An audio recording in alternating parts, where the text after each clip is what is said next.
Hello बच्चों, very good morning. KVM के YouTube channel में आपका स्वागत है। मैं Ajay Kumar with organic chemistry. हम पढ़ा रहे हैं चैप्टर नंबर 11 ऑक्सीजन युक्त क्रियात्मक समूह। तो इस भाग फर्स्ट पढ़ रहे हैं। इसमें हम अल्कोहल, फिनॉल और ईथर पढ़ते हैं। तो अब हमने अल्कोहल बनाने की, फिनॉल बनाने की रासायनिक अभिक्रियाएँ पढ़ी हैं। आज हम पढ़ेंगे अल्कोहल की रासायनिक अभिक्रियाएँ, अल्कोहल व फिनॉल की रासायनिक अभिक्रियाएँ। तो इसमें क्या होता है कि कुछ अभिक्रियाएँ तो अल्कोहल और फिनॉल सेम देते हैं। तो हम जैसे मान लो अल्कोहल का पढ़ेंगे तो अल्कोहल भी कई तरह की अभिक्रियाएँ देता है। ये अल्कोहल है। अल्कोहल कुछ अभिक्रियाएँ ऐसी देता है जिनमें OH बंध टूटता है, और कुछ अभिक्रियाएँ ऐसी होती हैं जिनमें ये एल्किल और ऑक्सीजन के बीच का बंध टूटता है। तो इस तरह से इनकी जो अभिक्रियाएँ हम पढ़ेंगे वो क्या होंगी। कुछ अभिक्रियाएँ ऐसी होती है जिनमें ये दोनों ही बंध टूटते हैं। तो अगर मान लो ये वाला बंध टूटता है तो इसमें ये इसके टुकड़े इस तरह से हो जाते हैं RO- और H+, ठीक है। और इस तरह से बंध टूटता है तो R+ और OH-, ठीक है। दो टुकड़े होते हैं दो तरह की अभिक्रियाओं में। अगर ये वाला बंध टूटता है तो ये जो समूह है ये नाभिक स्नेही, नाभिक स्नेही, और ये इलेक्ट्रॉन स्नेही। तो इस तरह से दो टुकों में टूटता है, नाभिक स्नेही और इलेक्ट्रॉन स्नेही अभिक्रियाएं। तो इसमें अगर ये यहाँ से हाइड्रोजन और ऑक्सीजन के बीच का बंध टूटता है तो इसमें ये नाभिक स्नेही का एल्कोक्साइड बनता है, और एल्कोक्साइड, और यदि ये वाला बंध टूटता है तो ये इलेक्ट्रॉन स्नेही यानी कार्बोधनायन बनता है। कार्बोधनायन में हमने देखा था जब अभिक्रियाएं होती थी, इनसे अभिक्रियाएं होती थी तो हम अल्किल हैलाइड बनाते थे, और यहाँ पर अभिक्रियाएं होंगी तो ज़्यादातर ईथर यौगिक बनते हैं। तो इन अभिक्रियाओं को क्या कहते हैं, अल्कोहल। अगर मान लो इस तरह से ये बंध टूटेगा तो नाभिक स्नेही बनता है। तो अल्कोहल किस तरह से काम करेगा, नाभिक स्नेही की तरह काम करता है, नाभिक स्नेही की तरह कार्य करता है। यदि ये वाला बंध टूटता है तो ये अल्कोहल किसकी तरह काम करेगा, इलेक्ट्रॉन स्नेही की तरह कार्य करता है। तो हम जो अभिक्रियाएं पढ़ रहे हैं उनमें हमारी फर्स्ट अभिक्रिया है, यानी हम पहले इसकी अभिक्रियाएं पढ़ रहे हैं, यानी 1 नंबर लिख लेना, अल्कोहल जिनमें OH बंध टूटता है, बंध टूटता है, ठीक है। तो इसमें क्या करते हैं, जैसे हम फर्स्ट अभिक्रिया है धातु से अभिक्रिया कराते हैं, धातु से अभिक्रिया। जब अल्कोहल या फिनॉल की अभिक्रिया हम धातु से कराते हैं तो एल्कोक्साइड या फिनोक्साइड बनते हैं तथा हाइड्रोजन गैस मुक्त होती है। इस तरह से जैसे मान लो ये अल्कोहल लिया, इसकी अभिक्रिया सोडियम धातु से कराते हैं, यहाँ से ये बंध टूटेगा और क्या होगा, RONA प्लस में H2 गैस मुक्त होती है। हाइड्रोजन गैस का निकलना इनकी अल्कोहल की अम्लीय प्रकृति को दर्शाता है, और ये क्या बनेगा, सोडियम एल्कोक्साइड,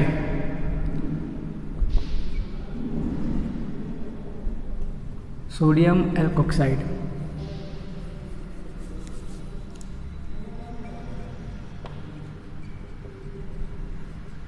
सोडियम एल्कोक्साइड बनता है। और यदि ये तो है अल्कोहल, और यदि फिनॉल की अभिक्रिया कराते हैं इसमें भी यही बंध टूटता है, यहाँ से टूटेगा बंध, ये वाला OH बंध। अभिक्रिया कराते हैं Na से, क्या बनता है, सोडियम फिनोक्साइड बनता है, सोडियम फिनोक्साइड, प्लस में हाइड्रोजन गैस मुक्त होती है, ठीक है। ये तो थी किसी भी धातु से हम अभिक्रिया कराते हैं इनकी, ये क्या है, धातु हैं, ठीक है। और यदि हम जलीय NaOH से अभिक्रिया कराते हैं, इनकी अभिक्रिया जलीय NaOH से कराएं, जैसे ROH प्लस में NaOH से अभिक्रिया कराते हैं तो वही एल्कोक्साइड बनते हैं, प्लस में H2O बाहर निकलता है।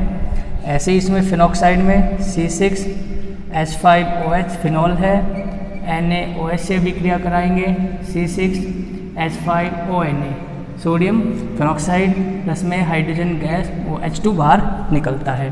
तो ये जलीय NaOH लेते हैं एक्वस सॉल्यूशन। फिनॉल है, अल्कोहल है ना, सेम अभिक्रियाएं हैं। तो ये जो अभिक्रियाएं हैं अल्कोहल और फिनॉल की अम्लीय प्रकृति को दर्शाती है। ये जितनी भी अभिक्रियाएं हैं इन सब में हाइड्रोजन गैस निकलना अम्लीय गुण को दर्शाते हैं। तो इस तरह से ये धातु से अभिक्रिया होगी, इसका स्क्रीनशॉट ले लो।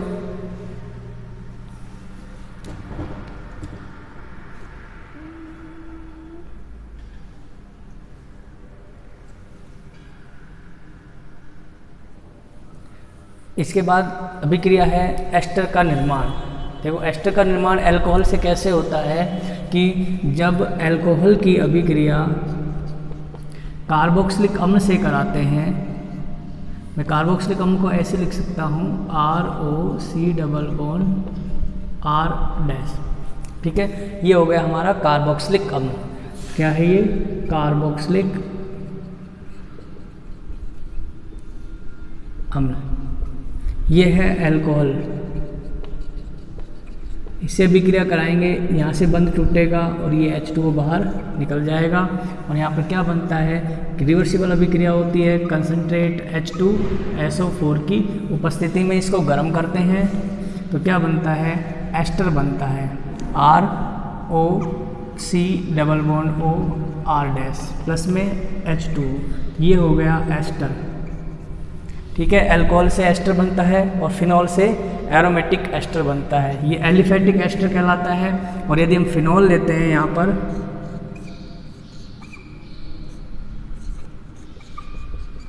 प्लस में कार्बोक्सिलिक अम्ल से अभिक्रिया कराते हैं, किसकी उपस्थिति में? कंसनट्रेट H2SO4 की उपस्थिति में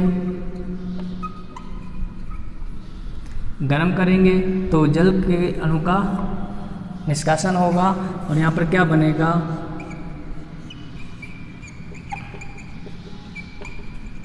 एस्टर बनता है प्लस में H2O। इस तरह से एस्टर का निर्माण अल्कोहल से और फिनॉल से कर सकते हैं। और यदि अम्ल क्लोराइड से भी हम एस्टर का निर्माण कर सकते हैं, जैसे हमने अल्कोहल लिया, अम्ल क्लोराइड का मतलब होता है ClC∼OR। ठीक है, ये अम्ल क्लोराइड कहलाता है, अम्ल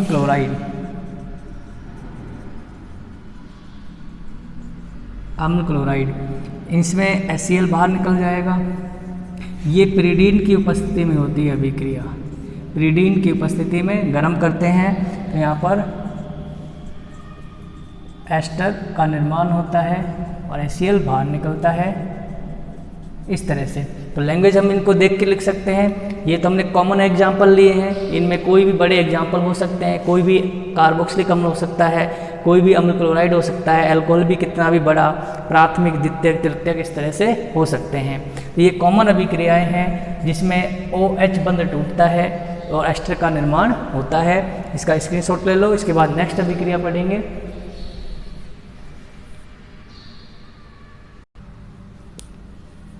ये जो अभिक्रियाएं हैं ये इनको एस्टरीकरण भी कहते हैं। एस्टरीकरण का मतलब होता है एस्टर का निर्माण होना। अब यहाँ पर देखो, यहाँ पर तो हमने अल्कोहल कार्बोक्सिलिक अम्लों से अभिक्रिया कराते हैं तो इसको एस्टरीकरण कहते हैं। यहाँ भी इनके कई नाम होते हैं। यदि हम इसका अम्ल क्लोराइड से कराते हैं तो इसको एसिलीकरण कहते हैं, एसिलीकरण। अब एसिलीकरण में हम दो एग्जाम्पल लेके चलते हैं, एक तो अम्ल क्लोराइड का और एक एसिटिक एनहाइड्राइड का भी एग्जाम्पल ले सकते हैं। जैसे हम यहाँ पर ये बात करें इसकी, एस्टरीकरण में है ये, सब में ऑक्सीजन और हाइड्रोजन का बंध टूटता है। यदि हम अल्कोहल की अभिक्रिया एसिटिक एनहाइड्राइड से कराते हैं, C∼OR, ठीक है, ये एसिटिक एनहाइड्राइड है, तो इसकी अभिक्रिया कराते हैं तो एस्टर का निर्माण होता है। इसमें देखो क्या बंध टूटता है, यहाँ से ये बाहर निकल जाता है इस तरह से, तो क्या बनता है, एस्टर बनेगा यहाँ पर ROC∼R। मैं यहाँ अंतर करने के लिए ये कार ये है, ये सिंगल डैश है और ये डबल डैश, ठीक है, तो यहाँ डबल डैश का R बच गया, ये यहाँ पर लिख दिया। प्लस में क्या बाहर निकलता है, ये H इधर आकर जुड़ जाएगा और एक कार्बोक्सिलिक अम्ल बाहर निकलता है, RC∼ OH। ठीक है, तो इस तरह से कार्बोक्सिलिक अम्ल और एस्टर का निर्माण होता है। एस्टर कार्बोक्सिलिक अम्ल, कार्बोक्सिलिक अम्ल फिर अल्कोहल से भी क्रिया करके एस्टर बना देता है। तो ये जो दो इसको बोलते हैं एसिटिक एनहाइड्राइड, वो एनहाइड्राइड बोलेंगे, एसिटिक नहीं बोलेंगे। क्यों? अगर हम मान लो यहाँ पर CH3 लगा देते हैं तो एसिटिक बोलेंगे। ये क्या है? एनहाइड्राइड, एनहाइड्राइड होता है। तो ये जो अभिक्रियाएं हैं दोनों, ये क्या कहलाती हैं? एसिलीकरण कहलाती है। अब ये अभिक्रियाएं अल्कोहल भी देता है और फिनॉल भी देता है। अब देखो इनकी क्रियाशीलता क्या होती है कि यदि अल्कोहल प्राथमिक है तो अभिक्रिया क्या होगी, द्वितीयक अल्कोहल है तो क्या होगी, और टर्सरी अल्कोहल है तो क्या होती है। तो यहाँ पर एक चीज़ देखो कि जैसे ये R समूह जुड़ा हुआ है, पहले भी बताया था, इसके आगे ऑक्सीजन परमाणु है, इसके आगे हाइड्रोजन परमाणु है। ठीक है, तो यहाँ पर जो बंध टूटता है, ये वाला बंध टूटेगा तो इस बंध के इलेक्ट्रॉन इसकी ओर आते हैं। ठीक है, जिसके कारण क्या होता है, यहाँ पर इलेक्ट्रॉन घनत्व तो अधिक हो जाता है और ये प्लस के रूप में बाहर निकल जाता है। अब यहाँ पर देखो ये एल्किल समूह भी जुड़ा हुआ है। ठीक है, तो एल्किल समूह क्या करता है, इलेक्ट्रॉन ये भी इधर डोनेट करता है, यानी +I प्रभाव दर्शाता है। यहाँ पर एक एल्किल समूह है तो +I प्रभाव कम होता है, यानी कम इलेक्ट्रॉन आ पाते हैं। तो इसका मतलब इसकी क्रियाशीलता, एस्टरीकरण की क्रियाशीलता द्वितीयक और तृतीयक की तुलना में अधिक होती है। तो हम कह सकते हैं कि जैसे जैसे अल्कोहल में एल्किल समूह बढ़ते हैं तो +I प्रभाव भी बढ़ता है, जिसके कारण एस्टरीकरण की क्रियाशीलता धीमी हो जाती है और इसका एस्टर बनना कम हो जाता है। तो हम क्या लिख सकते हैं यहाँ पर, इनका जो क्रम होगा, यहाँ पर देखिए जैसे जैसे अल्कोहल व कार्बोक्सिलिक अम्ल में एल्किल समूहों की संख्या बढ़ती है तो +I प्रभाव बढ़ने के कारण एस्टरीकरण की क्रिया धीमी हो जाती है, यानी स्लो हो जाती है, एस्टर कम बनते हैं। कारण क्या होता है कि हम पहले भी बताया था, इनकी अम्लीय प्रकृति में क्या होता है कि अल्कोहल में जो H होता है वो बाहर निकलता है, तो उस जो किससे बंध टूटता है, ऑक्सीजन परमाणु के साथ से बंध टूटता है। जैसे मान यहाँ पर ये है CH3CH, ठीक है, यहाँ पर ये जुड़ा हुआ है OH। अब यहाँ पर देखिए ये CH3 जुड़ा हुआ है। ठीक है, अब यहाँ इस कार्बन से कितने एल्किल समूह हैं, 2 एल्किल समूह जुड़े हुए हैं। तो ये भी इलेक्ट्रॉन आगे कार्बन को धकेलेगा और ये भी +I प्रभाव दर्शाएगा। तो यहाँ पर इलेक्ट्रॉन घनत्व तो ज़्यादा हो जाएगा और ज़्यादा होने के कारण ये इलेक्ट्रॉन इधर ऑक्सीजन की तरफ खिसकना शुरू हो जाएंगे। अब ऑक्सीजन की तरफ इलेक्ट्रॉन खिसकेंगे तो ऑक्सीजन पर इलेक्ट्रॉन घनत्व बढ़ जाएगा, बढ़ जाता है। अब बढ़ जाएगा तो इसको इस बंध के इलेक्ट्रॉन की ज़रूरत कम पड़ती है। क्यों? अगर इसकी कम पड़ेगी तो हाइड्रोजन बाहर कम निकलेंगे, यानी ये बंध कम टूटेगा, अर्थात क्रियाशीलता में कमी आएगी। अगर यहाँ पर एल्किल समूह नहीं है तो ये बंध तेजी से इधर टूटेगा और H+ बाहर निकलेगा, यानी ज़्यादा अम्लीय प्रकृति दर्शाता है। तो इसमें का अल्कोहल और कार्बोक्सिलिक अम्ल का क्रम क्या होता है, इनका क्रम क्या हो जाएगा, जैसे मान लो मैथिल अल्कोहल है, ये प्राथमिक अल्कोहल होता है, 1 डिग्री अल्कोहल है, इसकी क्रियाशीलता सबसे ज़्यादा होगी एस्टरीकरण की क्रिया में। और इसके बाद जैसे मान लो CH3CH2, एक कार्बन बढ़ गया, ये भी 1 डिग्री अल्कोहल है, इसकी क्रियाशीलता इसकी तुलना में कम होगी। दोनों प्राथमिक अल्कोहल हैं। अब यदि सेकेंडरी अल्कोहल ले, CH3CH और CH3OH, ठीक है, ये है हमारा 2 डिग्री अल्कोहल, सेकेंडरी अल्कोहल, इसकी क्रियाशीलता इससे भी कम होती है। और सबसे कम किसकी होगी, टर्सरी अल्कोहल की होती है, इसमें +I प्रभाव और भी ज़्यादा होता है, जिससे यहाँ पर इलेक्ट्रॉन घनत्व तो अधिक हो जाएगा, तो यहाँ भी इलेक्ट्रॉन ज़्यादा आ जाएंगे, यहाँ ज़्यादा आ जाएंगे, तो हाइड्रोजन के इलेक्ट्रॉन लेने की कम ज़रूरत पड़ती है। इसीलिए ये तो हो गए टर्सरी कार्बोकैटायन। इसके बाद फॉर्मिक अम्ल, इसके बाद क्या, एसिटिक अम्ल, ये क्रम होता है कार्बोक्सिलिक अम्लों का भी, CH3 C double bond OH। फिर इससे कम क्या होता है, एक एल्किल समूह और बढ़ा दो, यहाँ पर आ गया CH और C डबल बॉन्ड OH। यहाँ पर देखो पहले 3 थे, एक हाइड्रोजन की जगह आ गया मैथिल समूह या 2 आ गया। ठीक है, एल्किल समूह बढ़ गया एक, इसके बाद नेक्स्ट और बढ़ा दो CH3 CH और CH3, C double bond OH। ये 2 एल्किल समूह हो गए। इसमें यहाँ पर मैं गोले लगा रहा हूँ कि जैसे जैसे एल्किल समूह बढ़ते जाते हैं प्लस I प्रभाव बढ़ता जाता है और इस तरह से ये इनका क्रम होता है CH3 CH3 और CH3, यहाँ पर OH। इसमें 2 एल्किल समूह हैं। तो इस तरह से एस्टरीकरण में अल्कोहल और कार्बोक्सिलिक अम्लों की क्रियाशीलता का क्रम इस तरह से होता है। इसका स्क्रीनशॉट ले लो। तो ये हो गया हमारा एस्टरीकरण। एस्टरीकरण में 2 चीज़ें होती हैं। यदि अम्ल की अभिक्रिया कार्बोक्सिलिक अम्ल से अभिक्रिया कराते हैं तो एस्टर बनते हैं, और एसिलीकरण में यदि अम्ल की अभिक्रिया अम्ल क्लोराइड या एनहाइड्राइड से कराते हैं तो भी एस्टर ही बनते हैं। तो इस तरह से एस्टरीकरण कंप्लीट हो गया। इन सब में ऑक्सीजन और हाइड्रोजन के बीच का बंध टूटता है। तो ये क्रम लिख लीजिए इसका। इसके बाद नेक्स्ट अभिक्रिया है ग्रिग्नार्ड अभिकर्मक से RMgX से। अब देखो अल्कोहल में सक्रिय हाइड्रोजन होता है, तो ये ग्रिग्नार्ड अभिकर्मक से अभिक्रिया करता है और एल्केन बनाता है। कैसे बनाएगा? जैसे यहाँ पर ROH, ठीक है, ये सक्रिय हाइड्रोजन है, प्लस में ग्रिग्नार्ड अभिकर्मक से क्रिया करेगा RMgX। तो यहाँ पर ये RH बाहर निकल जाएगा। RH का मतलब होता है एल्केन, और Mg से क्या जुड़ जाएगा? OR। इसको ग्रिग्नार्ड अभिकर्मक से गर्म करते हैं तो RH प्लस में MgOR और X ये बाहर निकल गए। ये क्या बन गया? एल्केन।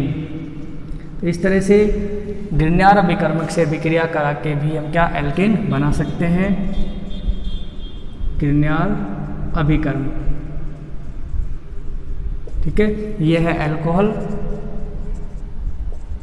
जैसे कोई एग्जाम्पल है, यहाँ पर मेथिल अल्कोहल है, ग्रिग्नार्ड अभिकर्मक से अभिक्रिया कराते हैं मेथिल मैग्नीशियम ब्रोमाइड, ठीक है, दोनों अभिक्रिया करते हैं तो मेथेन बनता है। यहाँ पर गर्म करेंगे CH3H प्लस में Mg, यहाँ पर क्या लिखेंगे? OCH3 और Br।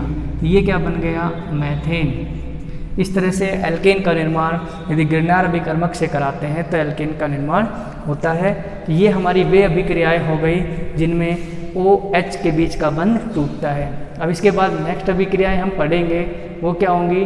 वे अभिक्रियाएं जिनमें ROH यानी एल्किल समूह और ऑक्सीजन के बीच का बंध टूटता है, टूटता है, ठीक है। तो अगर ये बंध टूटता है तो अल्कोहल किसकी तरह काम करता है? इलेक्ट्रॉन स्नेही की तरह काम करता है। यहाँ पर अल्कोहल नाभिक स्नेही की तरह कार्य कर रहा था, ठीक है। तो इसका स्क्रीनशॉट ले लो। इसके बाद नेक्स्ट अभिक्रिया करते हैं। अब यहाँ पर देखो, ये जिनमें RO बंध टूटेगा तो इसमें अभिक्रियाओं में अल्कोहल इलेक्ट्रॉन स्नेही की तरह काम करता है, यानी इलेक्ट्रोफिलिक अभिक्रियाएं होती हैं, इलेक्ट्रोफिलिक सब्स्टिट्यूशन अभिक्रियाएं होती हैं जो हमने फर्स्ट चैप्टर यानी एल्किल हैलाइड व एरिल हैलाइड में पढ़ी थी। वही अभिक्रियाएं यहाँ पर फिर से रिपीट हो रही हैं। तो मैंने पहले भी कहा था कि ये अभिक्रियाएं बार बार रिपीट होंगी, तो यहाँ पर आ गई। जैसे हमने उसमें कराया था कोई कौन अभिक्रियाएं कौन कौन सी होती हैं। तो अब देखो इसमें क्या बनता है? कार्बधनायन। अगर कार्बधनायन बनेगा तो अल्कोहल की क्रियाशीलता का क्रम क्या होगा? इसमें टर्सरी अल्कोहल, तृतीयक अल्कोहल क्या करता है? ज़्यादा क्रियाशील होता है अल्कोहल। क्यों? इसमें क्या बनेगा? ये बंध टूटेगा तो टर्सरी कार्बोकैटायन बनता है, और टर्सरी कार्बोकैटायन क्या करता है? ज़्यादा स्थायी होता है, ज़्यादा क्रियाशील होता है इसमें। तो ये सबसे ज़्यादा क्रियाशील होगा। कौन सा है ये? तृतीयक अल्कोहल। इससे पहले जो हम अभिक्रियाएं पढ़ रहे थे जिनमें ये वाला बंध टूट रहा था, हाइड्रोजन वाला, वहाँ पर उल्टा क्रम था। क्यों? वहाँ पर जो RO है ये किसकी तरह? नाभिक स्नेही की तरह कार्य कर रहा था। तो नाभिक स्नेही था तो यहाँ पर क्या था? उल्टा क्रम था कि प्राइमरी अल्कोहल ज़्यादा क्रियाशील था, फिर सेकेंडरी अल्कोहल और फिर टर्सरी अल्कोहल। ये क्रम था यहाँ पर। यहाँ पर ये क्रम उल्टा हो जाएगा, टर्सरी, सेकेंडरी, ROH और फिर प्राइमरी CH2OH और ROH, ठीक है। ये दोनों क्या है? प्राइमरी हैं, ये सेकेंडरी अल्कोहल है। तो इसमें क्रम क्या हो गया? टर्सरी, सेकेंडरी और प्राइमरी, ये क्रम होता है। किनमें? अगर ये बंध टूटता है तो ये क्रम होता है। ये वे अभिक्रियाएं हैं इलेक्ट्रॉन स्नेही प्रतिस्थापन अभिक्रियाएं, यानी SN1 SN2 जो हमने एल्किल हैलाइड वाले चैप्टर में पढ़ी थी, रिपीट होंगी। और ये अभिक्रियाओं में क्या होता है, ये नाभिक स्नेही की तरह काम करेगा और इसमें क्रम ये होगा, प्राथमिक सबसे ज़्यादा क्रियाशील होगा, सेकेंडरी कम और टर्सरी उससे भी कम होगा। तो इसमें जो अभिक्रियाएं होती हैं मैं थोड़ा सा बता देता हूँ कौन कौन सी होती हैं। वहाँ पढ़ी थी हमने HX से अभिक्रिया, हाइड्रोजन हैलाइड से अभिक्रिया, और PCl5 से अभिक्रिया, PCl3 से अभिक्रिया, है ना, अम्ल क्लोराइड से अभिक्रिया। तो एल्किल हैलाइड बनते थे इनमें।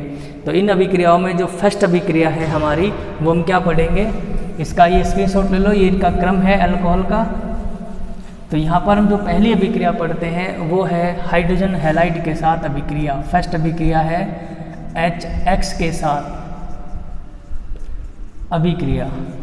तो इसमें क्या होता है कि जब अल्कोहल की अभिक्रिया हाइड्रोजन हैलाइड के साथ ल्यूकोस अभिकर्मक, ल्यूकोस अभिकर्मक क्या होता है वहाँ भी हमने पढ़ा था, यानी HCl और ZnCl2 का मिश्रण होता है,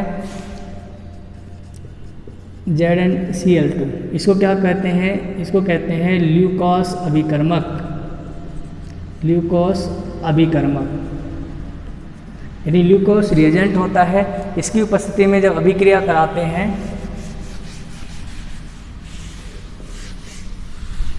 तो क्या बनेंगे, ये वाला बंध टूटेगा, देखो ये वाला, ठीक है, जल का अणु बाहर निकल जाएगा और क्या बनेगा यहाँ पर RX प्लस में H2O। तो ये क्या बन गया, एल्किल हैलाइड, ठीक है।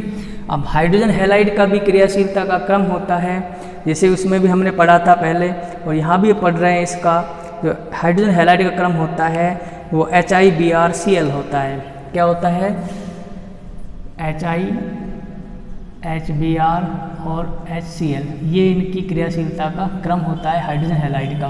कारण उसमें बताया था क्योंकि ये आकार बड़ा है, तो आकार यदि H और I है, आयोडीन का आकार बड़ा है तो ये आसानी से टूट जाता है। क्यों? बड़ा होगा तो बंध लंबाई ज़्यादा होगी, आकर्षण कम होगा, तो ये ज़्यादा क्रियाशील होता है, तेज़ी से अभिक्रिया करेगा। जैसे जैसे यहाँ Br पर जाएंगे, Br का आकार I से छोटा होता है, क्लोरीन का उससे भी छोटा होता है। और HF की क्रियाशीलता सबसे कम होती है, कारण क्योंकि HF की जो त्रिज्या होती है इनके बीच में वो बहुत ही छोटी होती है, इसकी विद्युत ऋणता सबसे ज़्यादा है, तो इनमें आकर्षण सबसे ज़्यादा होगा, तो इस बंध को तोड़ना बहुत ही मुश्किल होता है। तो ये क्रियाशीलता में बहुत ही कम भाग लेता है। तो हाइड्रोजन हैलाइडों की क्रियाशीलता का ये क्रम हो गया। तो लैंग्वेज क्या लिखेंगे कि जब अल्कोहल की अभिक्रिया हाइड्रोजन हैलाइड के साथ ल्यूकोस अभिकर्मक की उपस्थिति में कराते हैं तो एल्किल हैलाइड बनते हैं। ये अभिक्रियाएं क्या कहलाती हैं, इलेक्ट्रॉन स्नेही प्रतिस्थापन अभिक्रियाएं कहलाती हैं। क्रियाविधि वही होगी, इसकी दो पदों में होंगी, SN1 से भी हो सकती हैं, वह SN2 क्रियाविधि से भी ये संपन्न हो सकती हैं। इनको प्रभावित कौन करता है, एल्किल समूहों की संख्या प्रभावित करेगी कि SN1 होगी या SN2 ज़्यादा होगी। ध्यान रहे, ये जैसे कई बार बच्चे पूछते हैं सर ये SN2 से होगी या SN1 से होगी। अब ये क्या है, इलेक्ट्रॉन स्नेही प्रतिस्थापन अभिक्रियाएं हैं। ये इलेक्ट्रॉन स्नेही प्रतिस्थापन ये क्या होती है, दो पदों में होती है, ये एक पद में होती है। इसको एक आणविक कहते हैं, इसको द्विआण्विक अभिक्रिया कहते हैं, बाइमोलिकुलर रिएक्शन, और ये मोनोमोलिकुलर रिएक्शन होती है। तो होती दोनों है, लेकिन एक ज़्यादा होती है एक कम होती है। वो डिपेंड करता है एल्किल समूहों की संख्या पर। अगर किसी में अभिक्रिया में SN1 ज़्यादा हो रही है तो SN1 कम होगी, ठीक है, और यदि ये अधिक होती है तो SN1 कम होती है। वो इन संख्याओं पर डिपेंड करती है कि प्राथमिक अल्कोहल है या द्वितीयक अल्कोहल है या टर्सरी अल्कोहल है। क्लियर है। तो ये HX से अभिक्रिया हो गई, ग्लूकोस अभिकर्मक के साथ अभिक्रिया कराते हैं, एल्किल हैलाइड बनते हैं। इसके बाद नेक्स्ट अभिक्रिया करते हैं PCl5 के साथ।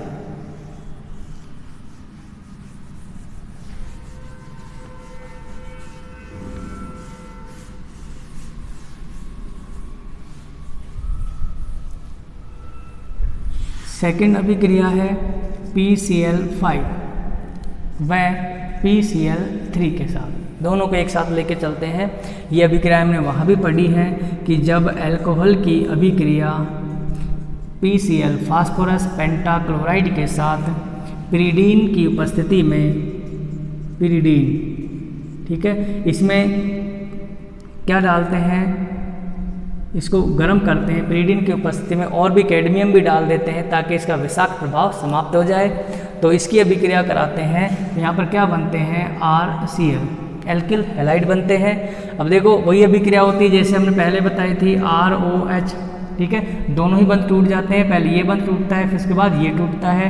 यहाँ पर P है, Cl है, Cl है, 3 Cl, ये 5 Cl हो गए, तो HCl बाहर निकल गया, एल्किल हैलाइड बाहर निकल गया। ये क्या बचा, POCl3, POCl3 प्लस में HCl, ठीक है।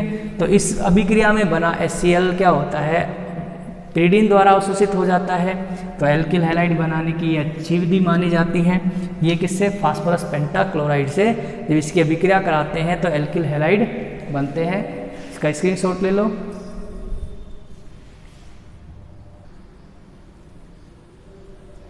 इसके बाद PCl3 का हो गया, 5 का हो गया, अब कराते हैं PCl3 की अभिक्रिया इसमें। तो अल्कोहल की अभिक्रिया, अब देखो PCl3 से जब कराते हैं तो अल्कोहल के 3 अणु लेते हैं, प्लस में यहाँ पर PCl3 ClP। तो इसमें क्या होता है, PCl3, मैं यहाँ लिख देता हूँ PCl3, तो ये 3 अणु काम में आते हैं। तो हम यहाँ उसको गर्म करेंगे तो क्या बनाता है, एल्किल हैलाइड बनाता है, प्लस में H3PO3 फास्फोरिक अम्ल भी बनाता है, एल्किल हैलाइड, ठीक है। इस तरह से PCl3 से भी अभिक्रिया करा देते हैं। अभिक्रिया कैसे होती है, जैसे मान लो 3 अल्कोहल हैं, अभिक्रिया कराते हैं ClCl, किससे, P है, तो 3 HCl बाहर निकल जाएंगे, RCl।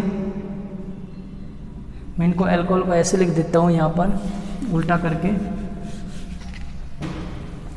Cl, ये तो हो गए फास्फोरस ट्राइक्लोराइड, प्लस में यहाँ पर ROH,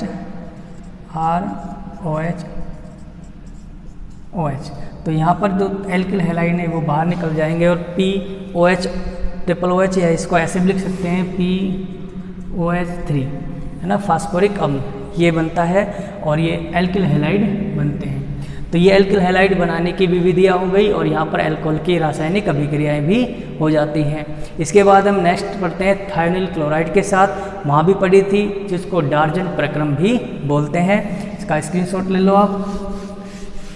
यहाँ पर जो नेक्स्ट अभिक्रिया है वो है हमारी थायोनिल क्लोराइड के साथ अभिक्रिया, थायोनिल क्लोराइड के साथ अभिक्रिया। ये एल्किल हैलाइड बनाने की सर्वोत्तम विधि है, इसको हम डार्जन प्रक्रम के नाम से भी जानते हैं। वहाँ भी पढ़ा था डार्जन प्रक्रम। क्या होता है कि जब अल्कोहल की अभिक्रिया थायोनिल क्लोराइड के साथ पिरीडीन की उपस्थिति में उबलती हुई जाइलिन में कराते हैं तो एल्किल हैलाइड बनते हैं। तो यहाँ पर क्या लिखते हैं, ROH प्लस में थायोनिल क्लोराइड SOCl2, है ना, ये क्या है, थायोनिल क्लोराइड। इसको किस में करते हैं, पिरीडीन व उबलती जाइलिन।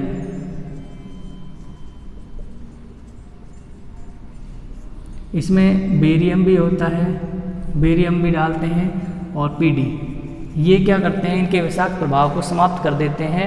तो इसमें क्या बनता है कि एल्किल हैलाइड RCl प्लस में SO2 प्लस में HCl, इसमें जो ये बाई प्रोडक्ट बनते हैं सल्फर डाइऑक्साइड और हाइड्रोक्लोरिक एसिड, ये गैसीय अवस्था में होते हैं जो वाष्पित हो जाते हैं।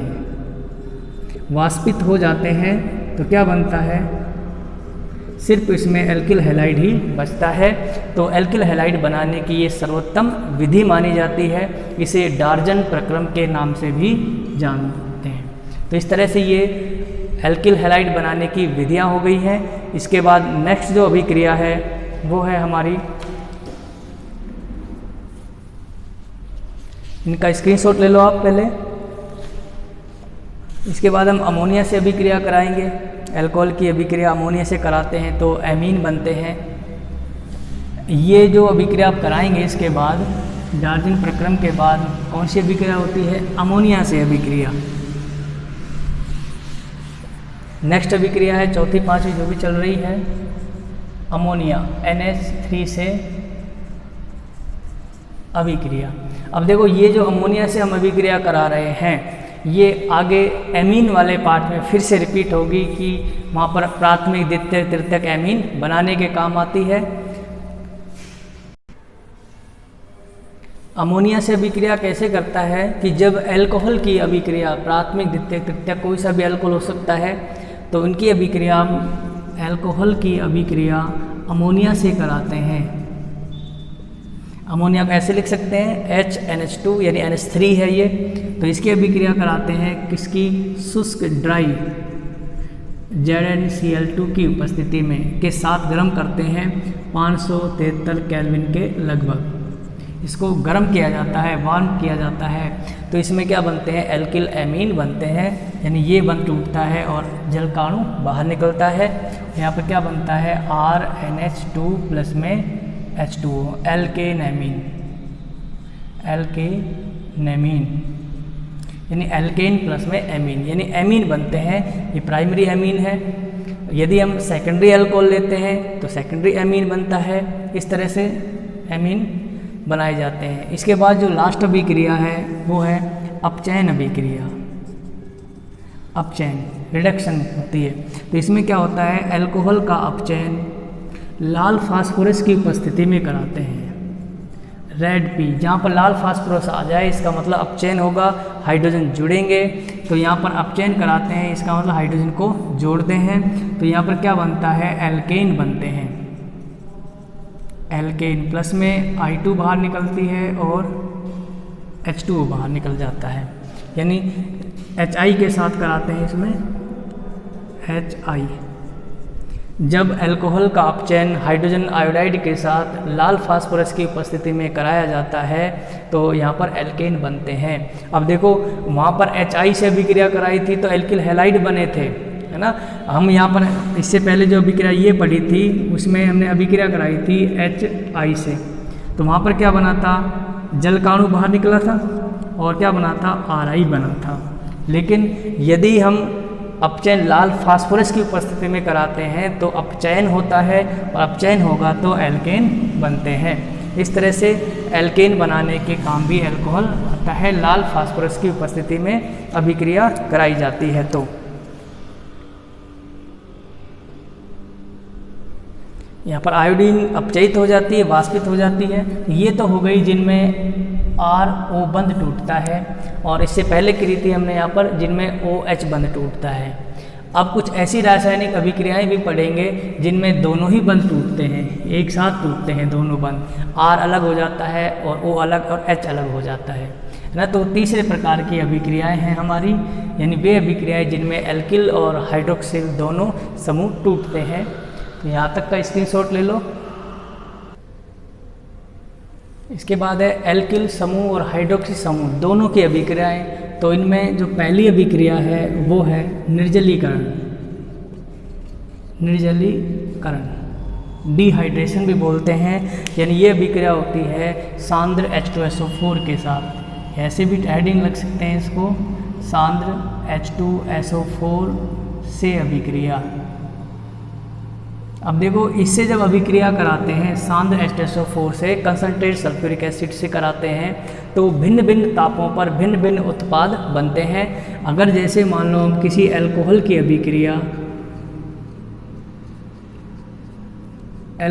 अभिक्रिया इसको गर्म करते हैं कंसंट्रेट H2SO4 के साथ, गर्म करते हैं 413 केल्विन पर, ठीक है।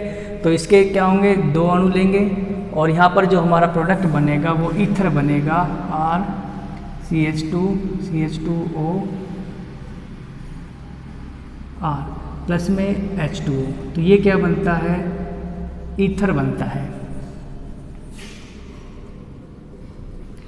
अगर हम इसी अभिक्रिया को और अधिक तापमान पर करें, 423 से 433 केल्विन पर कराते हैं, जिसे हमने लिया यहाँ पर RCH2 और CH2OH, ठीक है, एल्केनॉल है। इसको हम क्या कराते हैं, गर्म करते हैं कंसनट्रेट H2SO4 के साथ, कितने पर, 423 से 433 केल्विन, यानी तापमान को बढ़ा देते हैं, अधिक गर्म करते हैं, तो इसमें एल्कीन बनती हैं,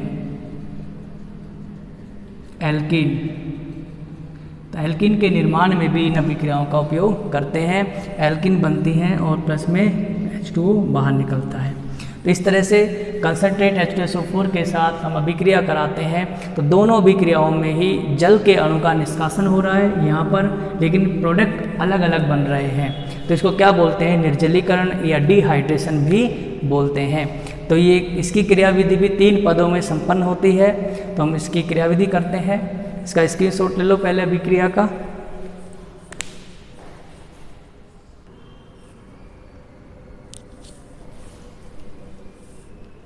जैसे हम कोई अभिक्रिया लेते हैं, यहाँ पर एग्जाम्पल लिया हमने CH2H CH2OH, ठीक है, अल्फा बीटा, इसको क्या कहते हैं, अल्फा, ये बीटा कार्बन भी है, अल्फा बीटा विलोपन होता है। मैं इस H को यहाँ भी लिख सकता हूँ नीचे इस तरह से, तो कोई फ़र्क नहीं पड़ेगा। नाम क्या है इसका, CH3CH2OH, यानी एथेनॉल है, एथेनॉल।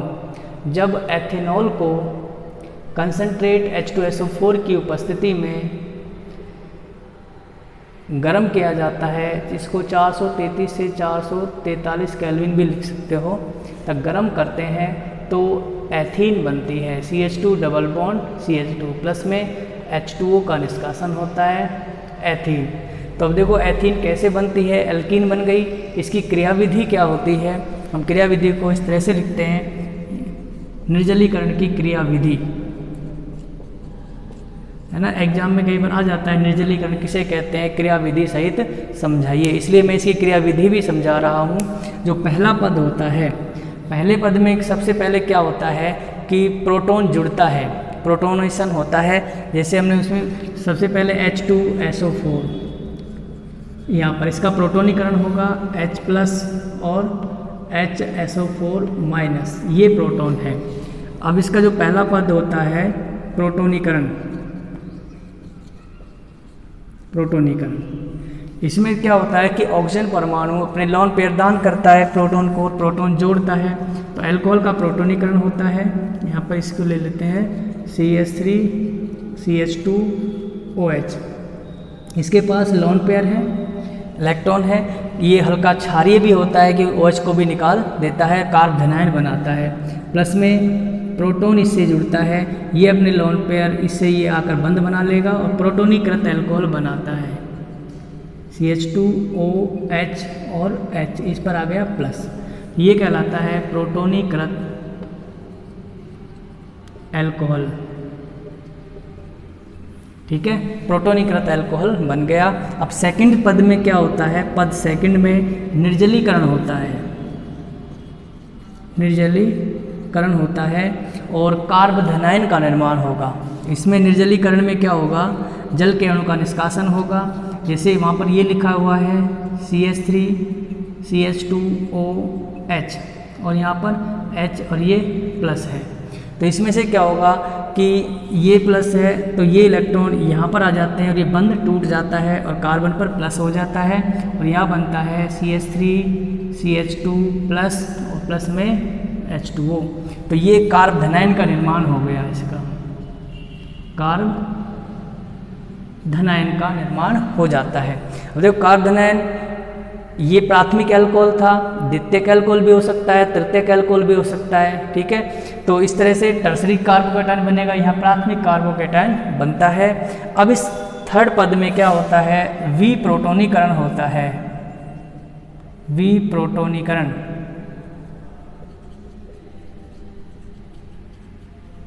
विप्रोटोनीकरण होता है।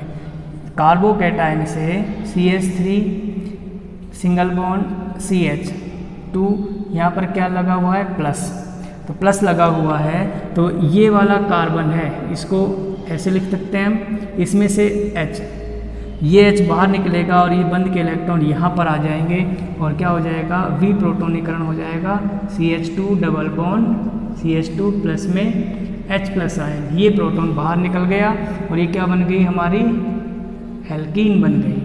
ठीक है, यही बनानी थी।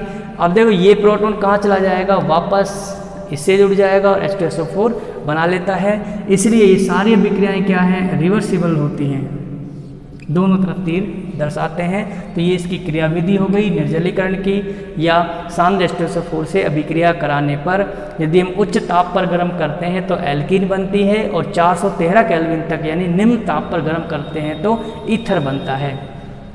तो इसका स्क्रीनशॉट ले लो, ये इसकी क्रियाविधि है।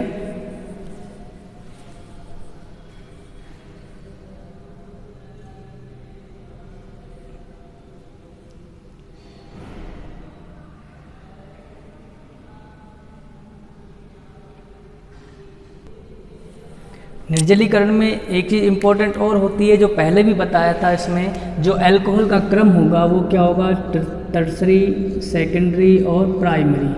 ये क्या होता है, अल्कोहल की क्रियाशीलता का क्रम।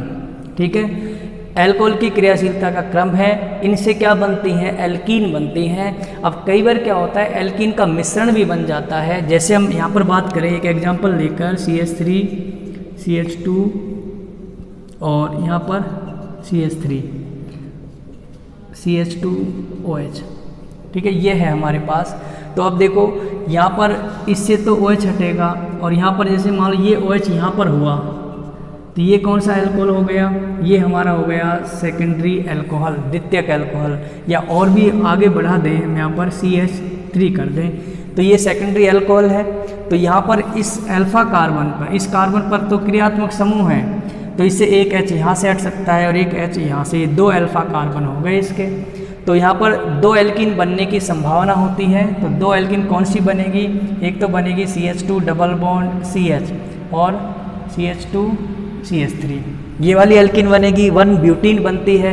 और दूसरी क्या बनती है, यदि H यहाँ से निकलेगा तो क्या बनेगी, CH3 CH double bond CH और CH3, ये बनती है 2 ब्यूटीन और ये बनती है 1 ब्यूटीन।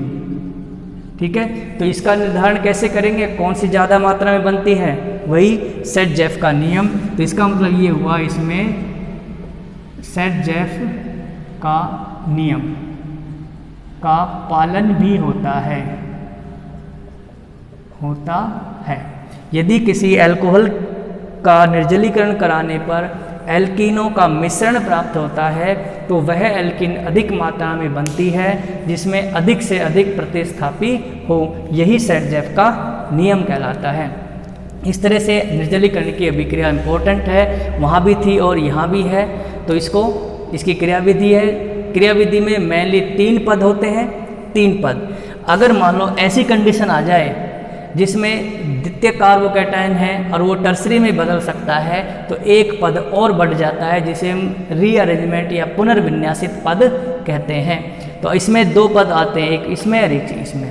ठीक है, 2 पद और बढ़ जाएंगे, एक और बढ़ जाएगा। और यदि प्राथमिक, द्वितीयक और तृतीयक तीनों कार्बोकैटायन बनने की संभावना हो तो 3 पद बढ़ जाते हैं। इस तरह से मेन तो 3 ही पद होते हैं, लेकिन 4 भी हो सकते हैं और 5 पद भी हो सकते हैं निर्जलीकरण की अभिक्रिया में। इसके बाद जो नेक्स्ट अभिक्रिया है वो है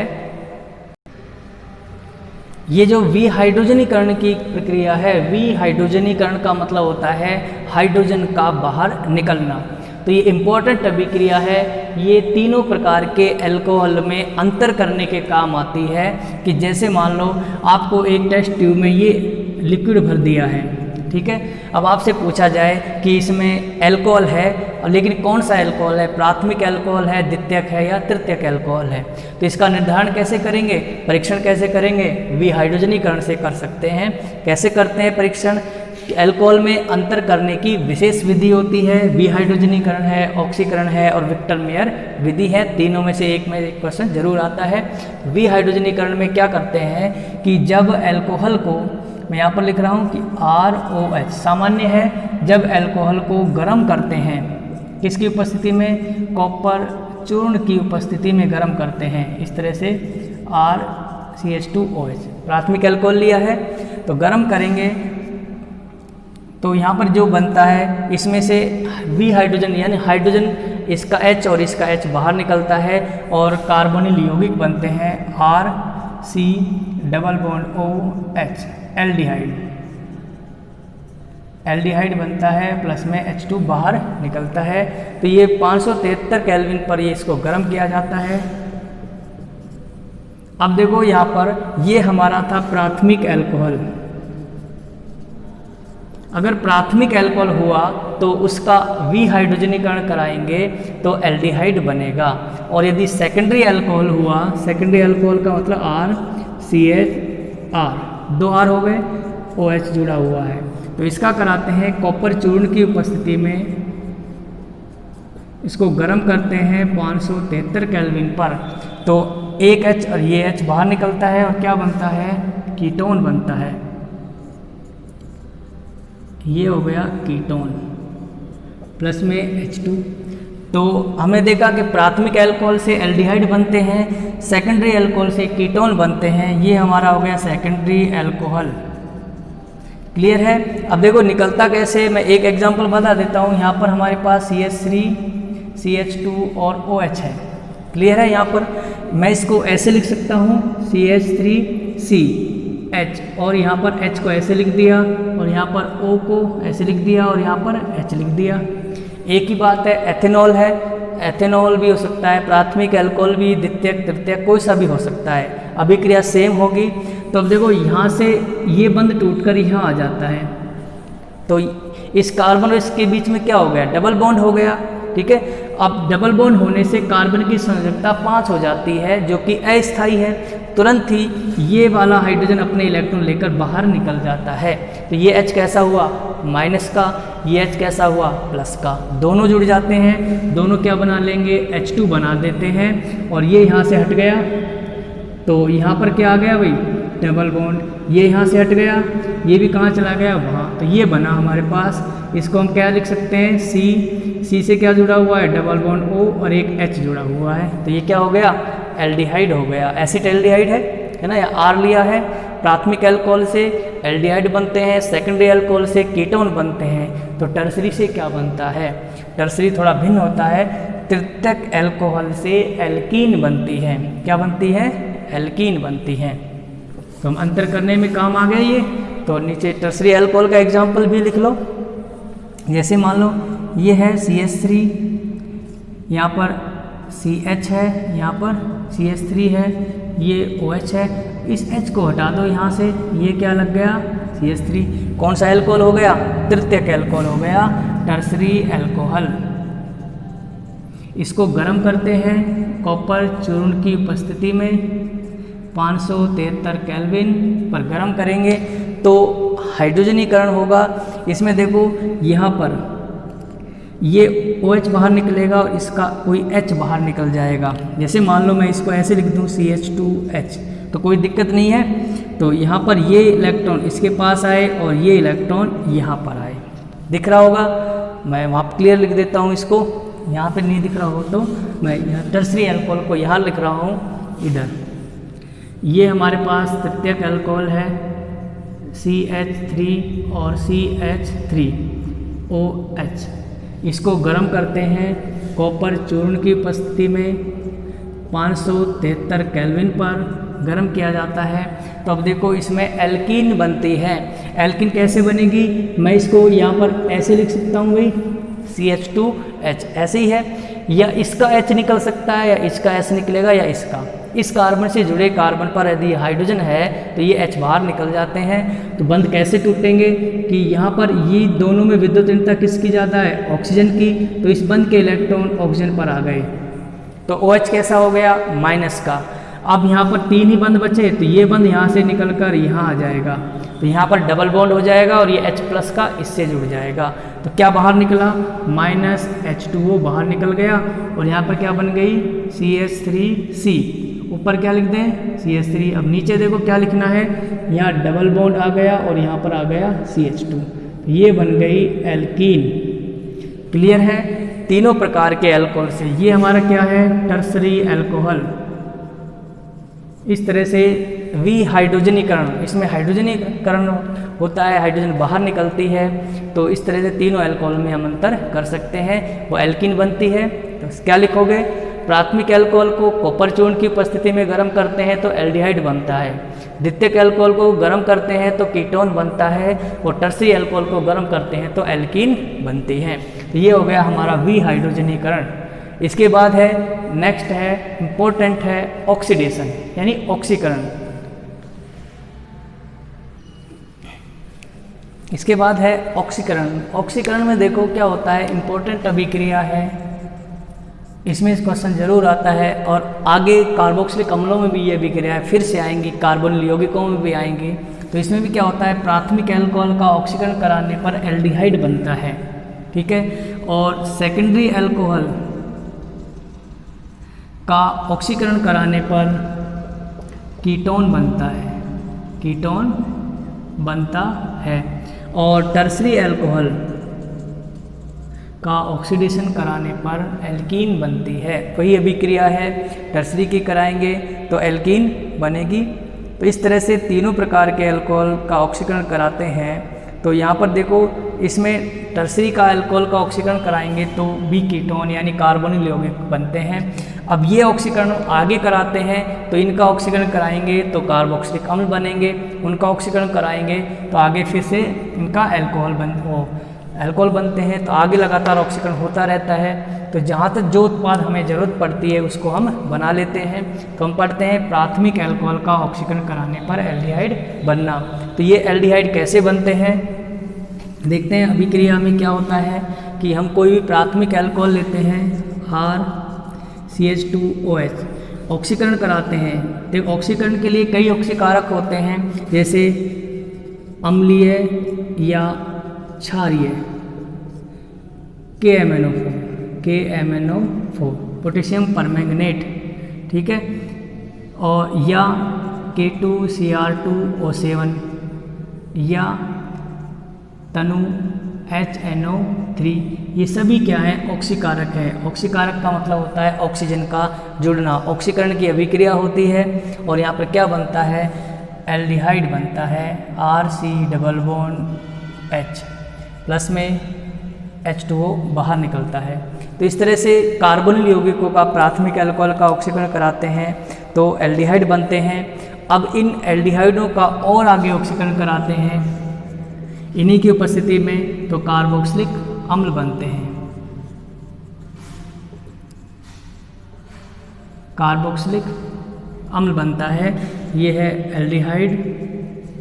तो इनमें देखो जो मेन उत्पाद बने हैं, है ना, इसमें कितने कार्बन हैं, जितने कार्बन होते हैं सभी में, इसमें C1 एक कार्बन ही दिख रहा है, इसके मतलब और भी कार्बन हो सकते हैं, एक रहा है, यहाँ C1 है और यहाँ भी क्या है, C1 है, और यहाँ पे अंतिम उत्पाद पर भी C1 है, यानी कार्बन की संख्या में कोई कमी नहीं आती है। यदि प्राथमिक अल्कोहल का ऑक्सीकरण करते हैं तो एल्डिहाइड बनता है। इसका स्क्रीनशॉट ले लो। इसके बाद है सेकेंडरी अल्कोहल, द्वितीयक अल्कोहल का ऑक्सीकरण कराने पर क्या बनते हैं, कीटोन बनते हैं।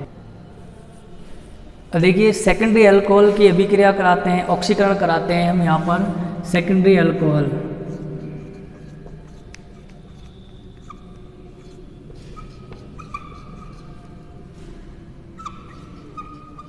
सेकेंडरी अल्कोहल है, ठीक है। इसका हम ऑक्सीडेशन कराते हैं, यहाँ पर ही ले लो इतना, प्रोपेनॉल 2 प्रोपेनॉल है, सेकेंडरी अल्कोहल है।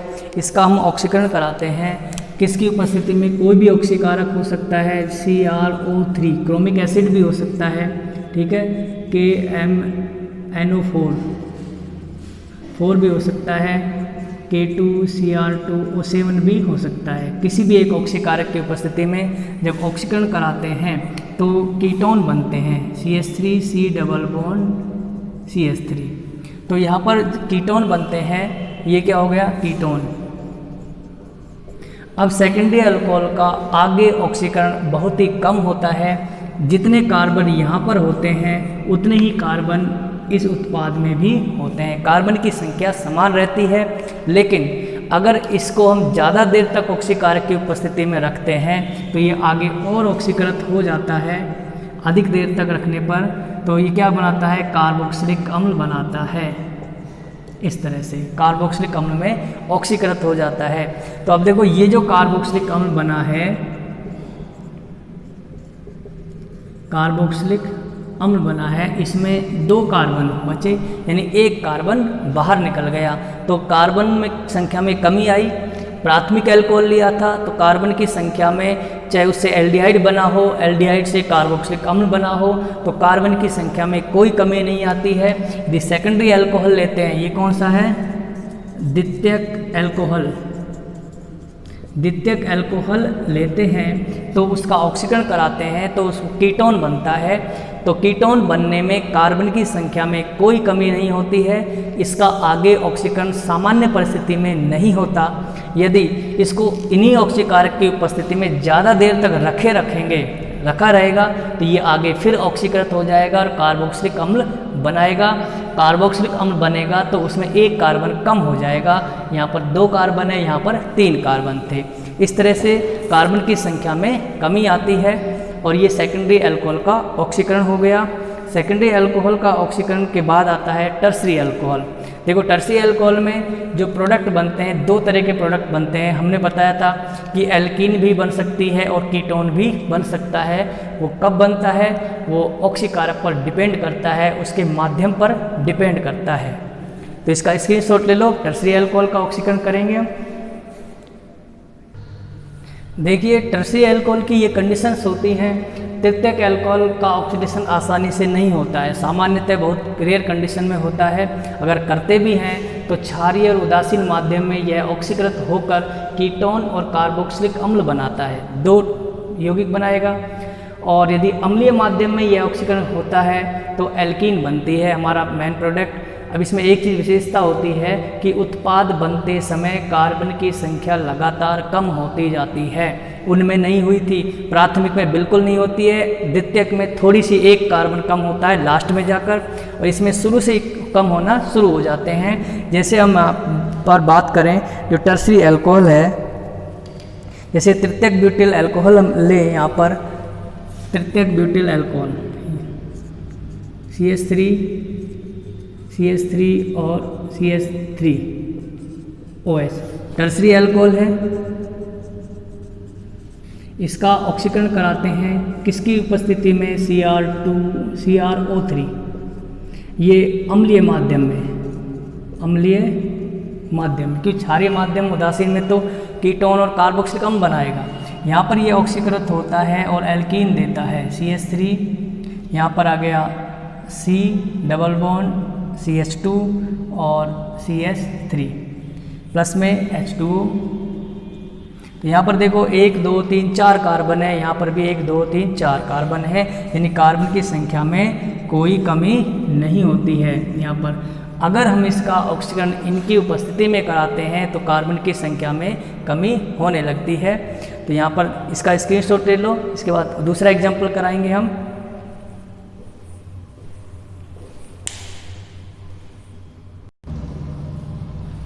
और यदि इसका ऑक्सीकरण क्षारीय और उदासीन माध्यम में कराते हैं, क्षारीय या उदासीन माध्यम में ऑक्सीडेशन कराते हैं तो कीटोन बनता है, CH3 C double bond O CH3 plus में फॉर्मिक एसिड। तो यहाँ पर देखो 4 कार्बन थे, इस प्रोडक्ट में कितने हो गए, 3 कार्बन हो गए, ठीक है। आगे इसमें कितने हो गए, 1 कार्बन है, तो ये 4 कार्बन हो गए। तो इस तरह से कार्बन की संख्या में कमी आती है। अब कीटोन का ऑक्सीकरण कराएंगे तो फिर कार्बोक्सिलिक अम्ल बन जाएगा, फिर उसमें और भी कार्बन की संख्या कम हो जाती है। जैसे मान लो कीटोन का ऑक्सीकरण कराते हैं आगे तो ये बनता है एसिटिक अम्ल प्लस में फॉर्मिक अम्ल। तो यहाँ पर कितने हो गए, C2, यहाँ पर हो गया C1। देखो आगे ऑक्सीकरण कराया हमने, ये मेन चीज़ देखते हैं, यहाँ पर 4 कार्बन थे, यहाँ पर मेन प्रोडक्ट बना 3 कार्बन है, फिर इसका और आगे ऑक्सीकरण कराया तो 2 ही कार्बन बचे हैं, है ना। ये इसमें टूट गया, इसका इसमें टूट गया। इस तरह से कार्बन की संख्या में उत्पाद बनते समय लगातार कमी होती रहती है। यही होता है ऑक्सीडेशन प्राथमिक अल्कोहल, सेकेंडरी अल्कोहल और टर्सरी अल्कोहल का। जब ऑक्सीकरण कराते हैं तो प्राथमिक अल्कोहल से एल्डिहाइड, सेकेंडरी अल्कोहल से कीटोन और टर्सरी अल्कोहल का ऑक्सीकरण सामान्यतः नहीं होता।